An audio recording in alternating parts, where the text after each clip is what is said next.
Good afternoon, and welcome once again. I'm Doc Hamels, and you're watching Destination Chautauqua County. And this is the fifth in the series of interviews that we are conducting with folks that are running for political office here in Chautauqua County. It's my pleasure to welcome and introduce Miss Leanne Lazarony, who I'm told is running for county clerk. I am. And I've never interviewed anybody for county clerk before, so this is going to be fun and interesting for me anyways. So, may I call you Leanne? You may. Thank you. Leanne, people will probably, I hope, will want to know a little bit more about yourself and what you bring to bear as far as skills and experience to the position of county clerk. And I got to tell you, I bet you I can talk to 9 out of 10 people and nobody knows what the county clerk does. So if you can spread goodness and information on that to us as well, I appreciate it. So tell us about who Leanne Lazarony is. Well, first of all, I am a mother. I have 2 children, Amanda and Thomas. I am a local resident. I was born and raised in Chautauqua County. I lived in Cassadaga most of my life. Okay. I had the opportunity to be on the village board for a year, and then I ran for mayor. You ran for mayor. I did. You're a mayor? I was a mayor. I was the mayor. Should I call you the honorable? No. No. But that is appropriate, though. It is, but that's okay. Village mayor. I was the mayor in Cassadaga for 8 years. Wow. So how many terms did you run? Two terms. Wow. So you must have did all right the first time around. Well, the first time was I ran on a write-in, and I beat the incumbent 2-1. You won on a write-in an election and won 2-1? I did. Wow. It was very amazing. That was my That first, is amazing. I've never heard of that was my before. first foot into politics. So, Oh my gosh. yeah, it was very exciting for 4 days. Then reality hit. So you were a village council person before that? I was a trustee before that. Okay. And, you know, I've always been community service minded. I grew up that way.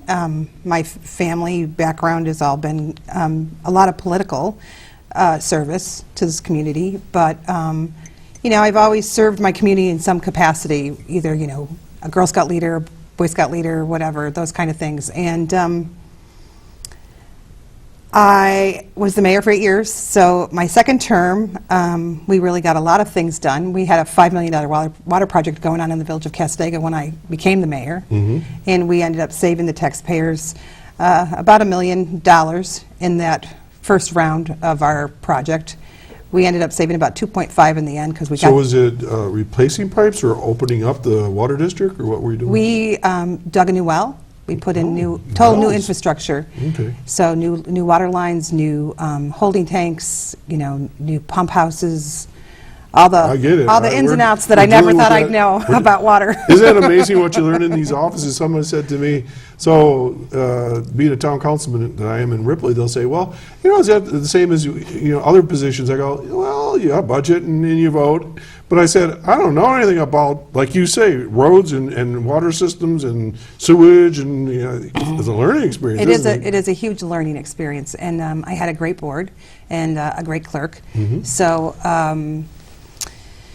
You know, I realize that when you get into a position, you come in there and you have like this big vision for what you want to accomplish and how you want things to be, and it seems like anything that you ever set out to do changes along the way, and either for better or for worse. Right. You know, and at the end of my second term, I realized it was kind of time to go and let somebody else come in that had a better vision than I did at that time.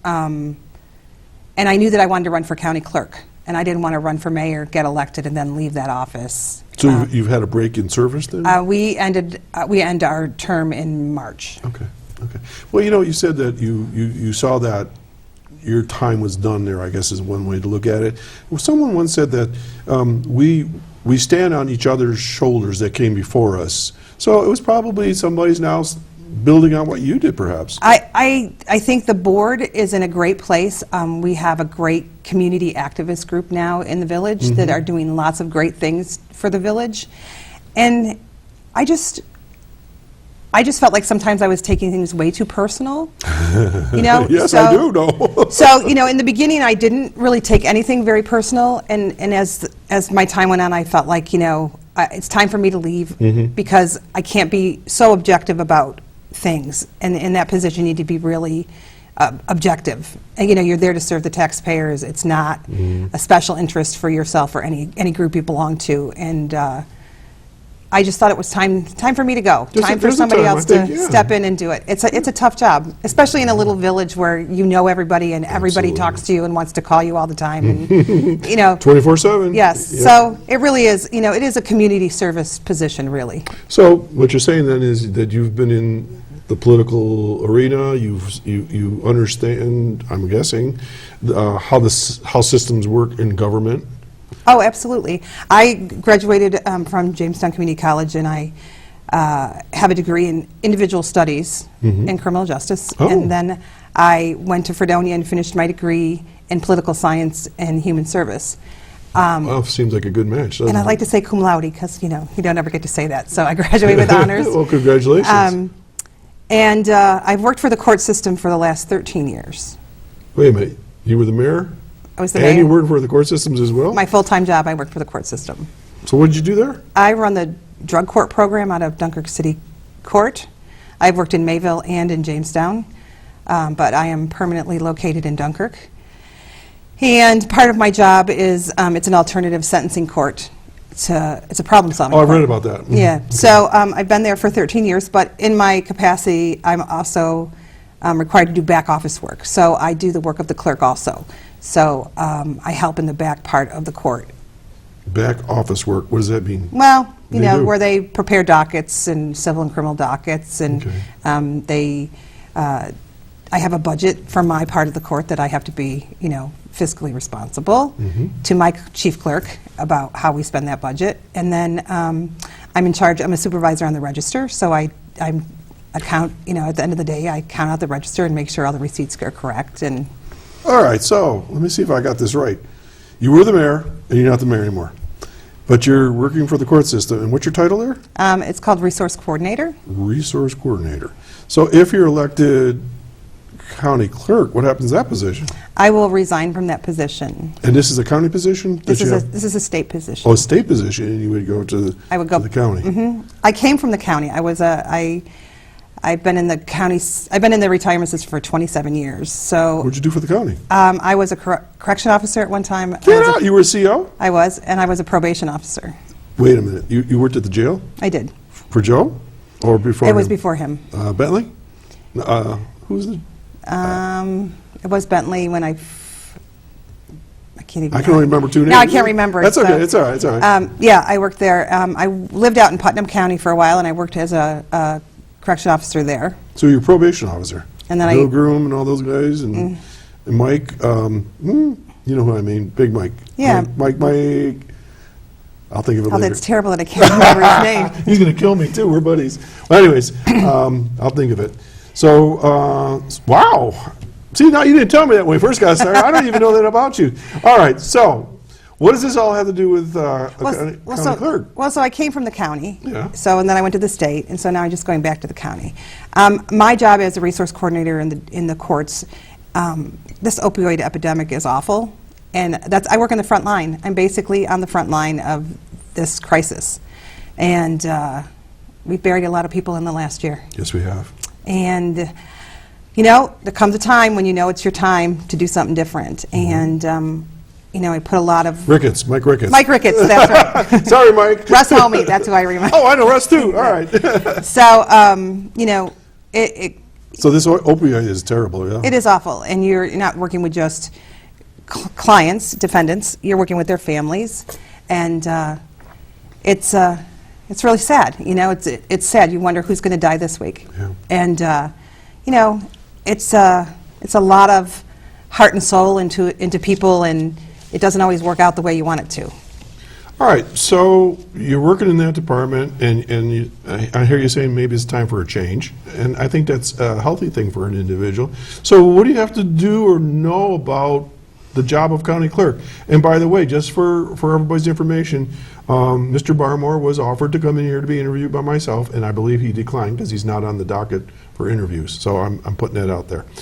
So what are the credentials? What do you got to have to be county clerk? I mean, do you have to have certain experiences or credentials or what? Well, you have to get elected. No skill set. U.S. citizen, over 18, or things like that? Those basic things, yes, but, you know, I want the job because I'm an administrator. I administrate 100 people in my drug court program. 100 people? We have at least 100 people. I was an administrator as the mayor. I oversaw the village, and I just What felt... was your budget at that time? Just ballpark. 20 million, 15 million, 5 million, 2 million? Well, our overall general budget? Yeah. It was in the 500,000. Okay. Then we have a water budget also because Well, we you're sell saying a water. $5 million project there. I mean, people forget that you're handling a lot of money outside of the general budget, yeah. And you're responsible Yeah. for all that money. You And sign- every your time name you goes say on your there. name on there, Yeah. you are responsible They- for those dollar signs. They know where you So, live.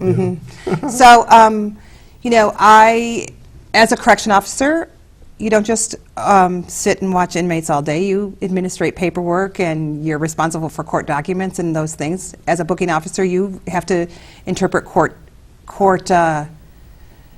jail securing orders, you know, booking orders. How long were you with CO? 7 years. Wow. So That's the then, beauty of this job, is I learn about people that... so it's not just, Wow. you know, it's not just carrying around handcuffs and Yeah. watching people. It's about processing paperwork and making sure the state paperwork is and the county paperwork is taken care of. Okay. So, and as a probation officer, it's a ton of paperwork. Okay. Oh, yeah, that I know. So, I just believe that I have the administrative skills to do this job. Okay. So what is the job? We were talking a little bit about it earlier, so what does the county clerk do? Because I'm telling you, if I got 10 people in here, 9 people could not tell you what the county clerk is. And I only learned it because it was my job to find out about it. Well, the county clerk oversees the county clerk's office Okay. and the DMV. How many people are we talking, do you know? Ballpark. I'm not really sure how many people work for the DMV. No, I mean total, that if you were elected, who would you be, how many would you be responsible for? Oh, I would say I would say the ballpark about 30 people. Okay, all right. Countywide now, this is all Countywide. Okay. They do filings for civil and criminal dockets Court system, for the court system. okay. It goes through the county clerk's office. They oversee the weights and measurements to make sure that when you pump your gas that you're actually getting, you know, a gallon of gas for the price. How's that work? They have people who are in those departments that go out and make sure that that's right. That- So what do they pour out a gallon of gas and see if it fills up a gallon well, container? I would assume that's how they do it. I haven't seen it personally firsthand. But there is an office that does that. There's the title office, you know, where deeds and titles, and they make sure that, you know, when you sell your property or buy a property, you file your deed, and they do the title searches and those kind of things in the clerk's office. They also have a historian and who oversees the historical records for the county, which I think is very important.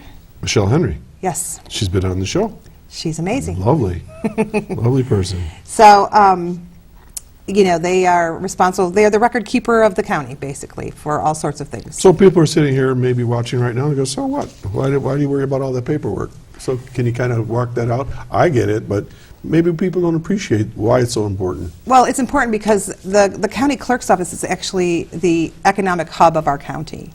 You know, it really is, everything goes through our county clerk's office.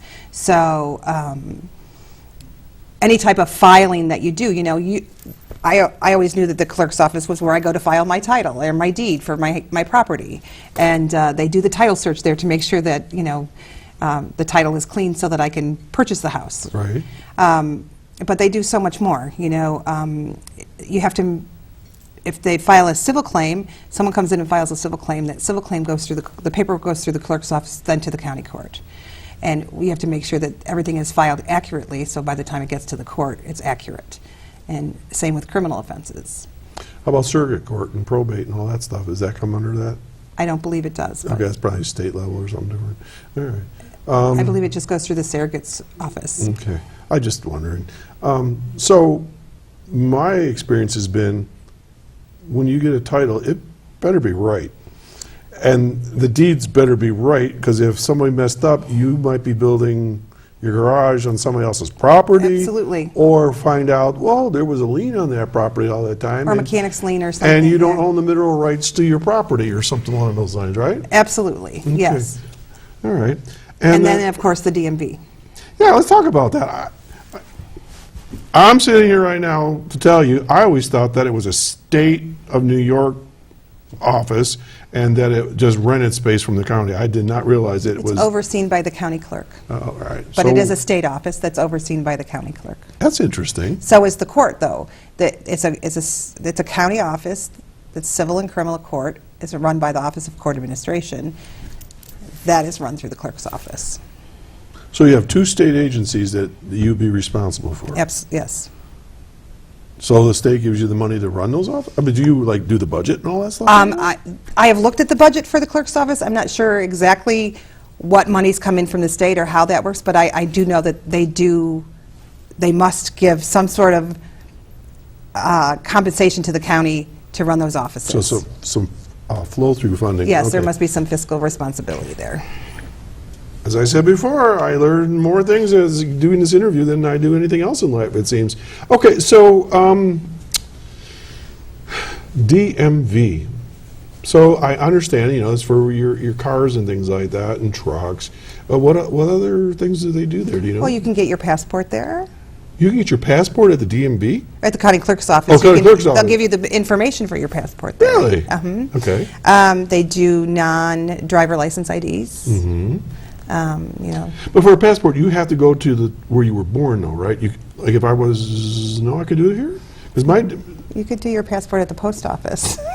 You don't have well, to. what I'm getting at is originally I had to get my birth certificate out of Buffalo. You just need your birth certificate and your social I security guess maybe just to information. start the process and Yes. then thereafter You can file it anywhere. file anywhere, because I got to get my passport updated.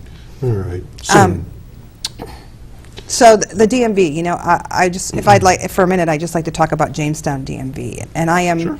I am really glad that the Mayor Teresi and the city council and Vince DeJoy convinced the clerk to keep the DMV in the city of Jamestown, because it was originally going to be moved out of Jamestown. Wait a minute. The largest city in our county, they were going to move the DMV? Yes, Where? they were going to move it outside of the city, Okay. outside of the city limits. Why? I think because they found some space that they thought would be suitable. Oh, all right. But it would have been a real disservice to the residents of the city of Jamestown to have that office be moved out of the city. In what way? Well, because it doesn't just serve a purpose for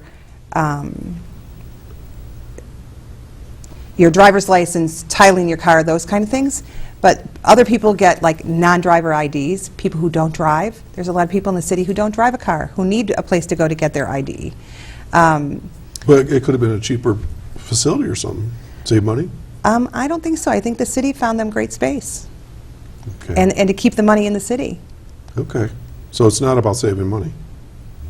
Well, there's a DMV budget, and you should stay within your budget. Okay. So it was Well- budgeted by the legislature for this much money for the DMV. Okay. So I just think that, Dunkirk lost all our county services, basically, after the fire in Dunkirk. Oh, yeah. So I just think it's really important that we continue to build our city and make it better and stronger in any way that we can, and keep the services in the North County and the South County and in Mayville, so that people can access those services. So what's in Dunkirk now? Nothing? Well, there is the North County office building, and they have a probation office, and they have the county clinic is there, and they do have some social services office there, but a lot of people have to go to Jamestown to get their services out of the city of Dunkirk. Oh, boy. So, when you talk about people who need those services, most of those people don't drive.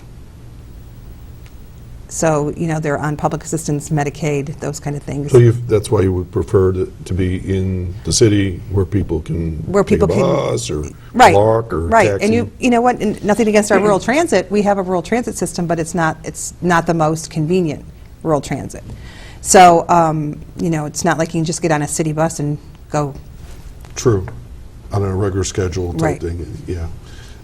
I think I'm hearing you say that you're more concerned about people.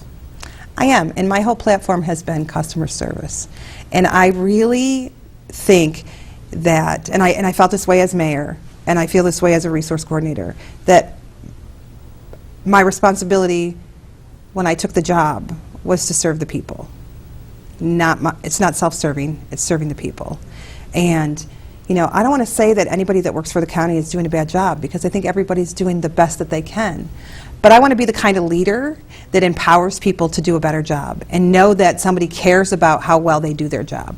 And you know, you have a more, I know in my personal case that when people tell me that I do a good job, it inspires me to do a better job. And it makes me feel valued as an employee. And I want to make sure that my employees feel valued and that their input and what they do is important. And I think that tends to make happier employees. Okay, so you have a bunch of happy people, so how's that help the customer? Well, that makes them do their job better. It makes them be more customer service oriented. Oh, okay. And they treat people nicer and kinder and Are you saying that passionately. you can go to state or county offices and people may not be chipper?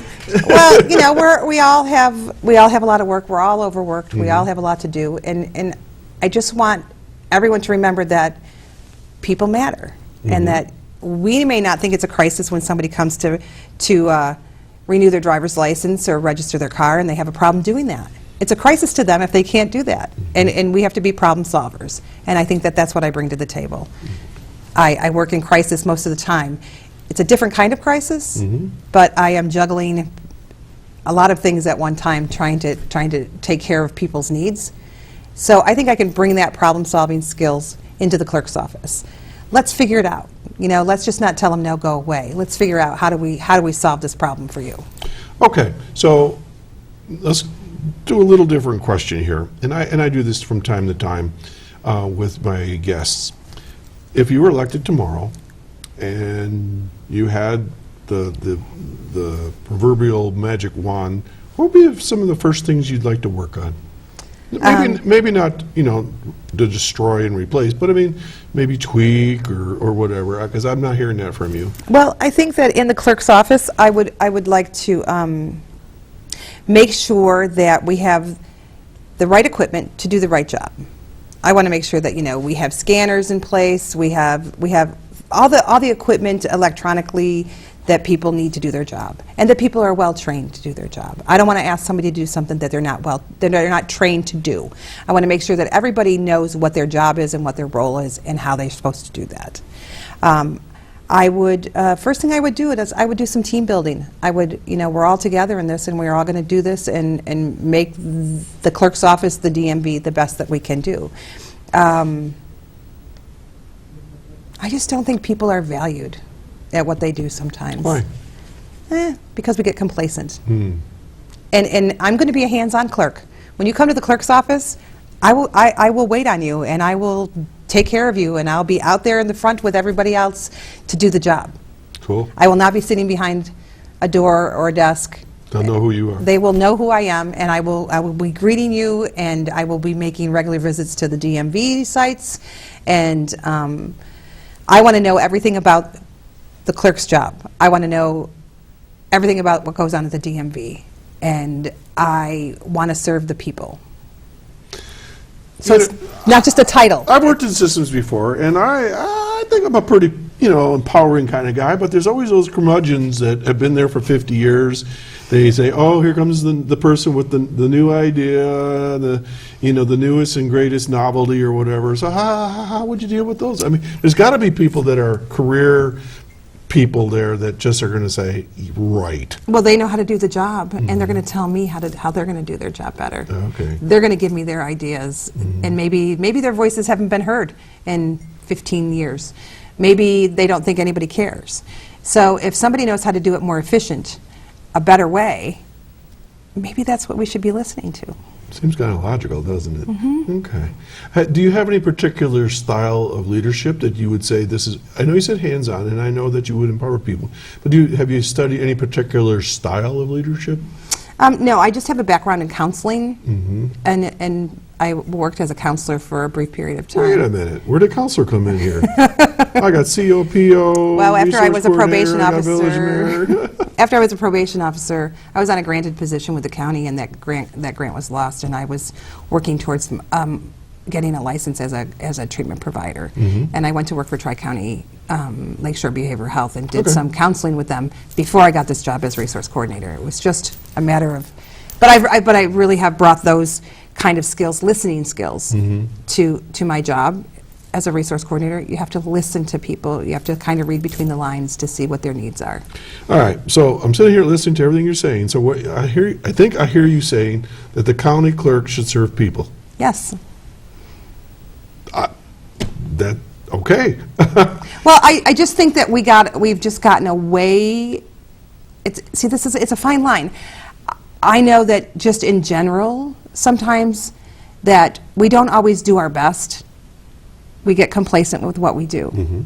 And I think that employees need a leader. They need someone to steer the ship, and they need to know that they can depend on that leader, and that they're going to be there, and they're going to take the job seriously, and they're going to fight for what they need. And that's what I plan to do. Okay. All right. There was a question or a topic that I haven't asked you about, and I think it bears discussion. I'm not sure how pervasive this is, but the question that was posed to me to ask you was about making records available for people with disabilities. Is that an issue that you see? Well, I know that where I work now, we have ways to make records available for people with disabilities. I don't know what the clerk's office does at this point in time, but it's something I certainly will investigate. It's not a very popular thing to talk about, but I know we have hearing assisted devices for people who are hearing impaired. Whatever is the up-to-date, most available technology that we can do, we will do. Okay. Because I know there's laws and regulations that require these things, but New York State requires lots of handicap ADD, accessible, technology. So I'm not sure what's there at this point in time, but I know that we need to offer the services to everybody. And it's not very popular to say, and some people will say that, I have said, and I will continue to say, that our population in Dunkirk is 38% Hispanic. We don't do a great job at serving that population. We don't have Hispanic-speaking people in all of our agencies to service people. And, I really think that it's important, even in the clerk's office and in the DMV, that we have people who can speak Spanish to help those customers. So get your magic wand out. Well, no, but through... What I mean is that would be something you would work on if you could. Through attrition and retirement, or even if the clerks that work there now would like to go and learn Spanish so that they could do that. I would be really willing to let that happen. Okay, we're just about running out of time. So, Ms. Leanne Lazarony, running for county clerk, tell the folks why they should vote for you. Because I have the administrative and the personnel and the personality for this job. I believe it in my heart and soul that I am going to make the best county clerk that we've had in a very long time, and I think I can do the job better. All right. Folks, that winds up things with Ms. Lazarony, running for county clerk. I'm Doc Hamels, and I want to thank you for joining me here today. And November 7th is not too far down the road, so think about it, mark it on your calendar, and if you don't get out to vote, it's on you. So we're going to be doing a couple more interviews here in a little while, so please stay tuned. And I thank you for joining us today, and take care.